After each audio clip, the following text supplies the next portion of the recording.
GPSC અને યુપીએસસીના મોટાભાગના question હશે ને, જીપીએસસી અને યુપીએસસી મોટાભાગના ક્વેશ્ચન એમાં જે વિધાન આપેલા છે ને એ વિધાનમાં માની લો કે ડિજિટ આંકડાકીય કોઈ પણ માહિતી હશે ને તો 80% કેસની અંદર એ આંકડાકીય માહિતીવાળું વિધાન રહ્યું ને એ ખોટું હશે. આંકડાકીય માહિતીવાળું વિધાન રહ્યું એ ખોટું હશે અને એ વિધાનને તમે એલિમિનેટ કરશો ને એટલે તમે તાત્કાલિક જવાબ સુધી જે છે એ પહોંચી શકશો.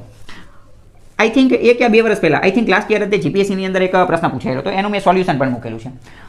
પ્રશ્ન શું હતો કે જાગીરદાર બાબતનો પ્રશ્ન હતો. અકબરે જે આ જાગીરદારી વ્યવસ્થા જે શરૂ કરેલી હતી ને એને, તો જાગીરદારી વ્યવસ્થાની અંદર એક વસ્તુ એમ કીધેલી હતી કે કોઈ એકાદ એવો વ્યક્તિ હતો, મને નામ એક્ઝેક્ટ યાદ નથી, મરાઠાનો હતો અથવા તો માનસિંહ કે એવો કંઈક હતો કે એને 50,000ની જાગીર જે છે મળેલી હતી, એવું આપેલું હતું વિધાનની અંદર કે એને 50,000ની જાગીર મળેલી હતી.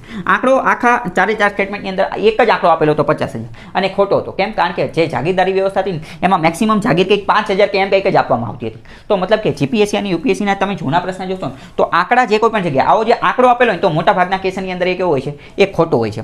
તો મતલબ કે આ તમે જૂના પ્રશ્નપત્ર જોશો ને એટલે આવું લોજિક જે છે એ તમે વ્યવસ્થિત સમજી શકશો.